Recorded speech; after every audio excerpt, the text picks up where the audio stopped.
একটাই অনুরোধ guys, please subscribe করবেন, লাইক কমেন্ট শেয়ার করে দিয়ে পাশে থাকবেন। চলুন চলে যাই।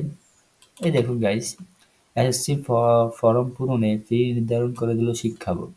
শিক্ষা বোর্ড ফি নির্ধারণ করে দিয়েছে। দেখুন গাইস, নিচের দিকে স্ক্রল করলে এখানে বলছে যে প্রথম আলো আগামী বছর এসএসসি পরীক্ষার অংশ নিতে শিক্ষার্থীদের ফর্ম পূরণে ফি নির্ধারণ করে দেওয়া হয়েছে।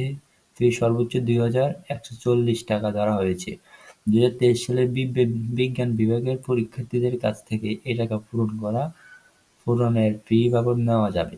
গতকাল রোববার এসএসসি পরীক্ষার ফরম পূরণের বিজ্ঞপ্তিতে ঢাকা মাধ্যমিক ও উচ্চ মাধ্যমিক শিক্ষা বোর্ড এসব কথা জানিয়েছে।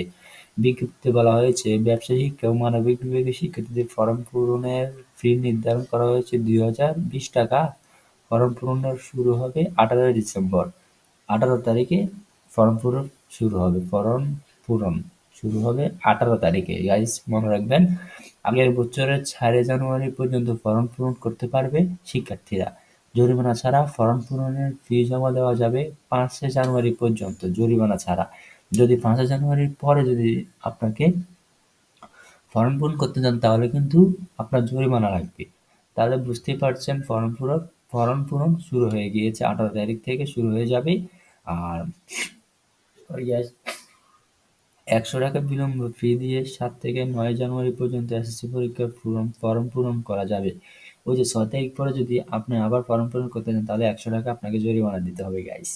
বিজ্ঞান বিভাগের শিক্ষার্থীদের জন্য নির্ধারিত ফি 2,140 টাকার মধ্যে বোর্ড ফি 1,665 টাকা এবং কেন্দ্রের ফি 515 টাকা। ব্যবসা শিক্ষা ও মানবিক বিভাগের শিক্ষার্থীদের জন্য নির্ধারিত 2,020 টাকা ফির মধ্যে বোর্ড ফি 1,535 টাকা ও কেন্দ্রের ফি 785 টাকা।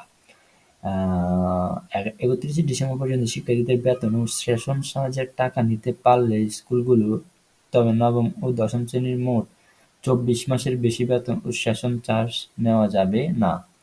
আশা করি বুঝতে পারছেন। বিস্তারিত বলে দেওয়া হয়েছে। 18 তারিখে ফরম পূরণ শুরু হবে। ফরম পূরণ শুরু হবে এসএসসি পরীক্ষার্থীদের 2023 সালে, এবং কি বিজ্ঞান বিভাগের হচ্ছে 2,040 টাকা 140 টাকা, এবং কি মানবিক বিভাগের এবং কমার্সের 2,020 টাকা। যদি 6 তারিখের মধ্যেই ফর্ম পূরণ করেন তাহলে এটাই এনাফ। আর যদি 6 তারিখের পর পূরণ করতে চান তাহলে 100 টাকা আপনাদেরকে জরিমানা দিতে হবে গাইস। আশা করি বুঝতে পারছেন। আর সবাইকে 9 তারিখের ভিতরেই ফর্ম পূরণ করতে হবে। আশা করি বুঝতে পারছেন যে ফর্ম পূরণ কবে এসএসসি 2023 সালের, এবং কি আসল বিষয় সবই বুঝতে পারলেন ভিডিও দেখে। আর তারপরে যদি কোনো সন্দেহ থাকে তাহলে দেখতে পারেন প্রথম আলো গিয়ে শিক্ষা যে ওয়েবসাইট আছে শিক্ষাতে গিয়ে দেখতে পারেন A to Z দেওয়া থাকবে, যদি না বোঝেন আমার ভিডিও।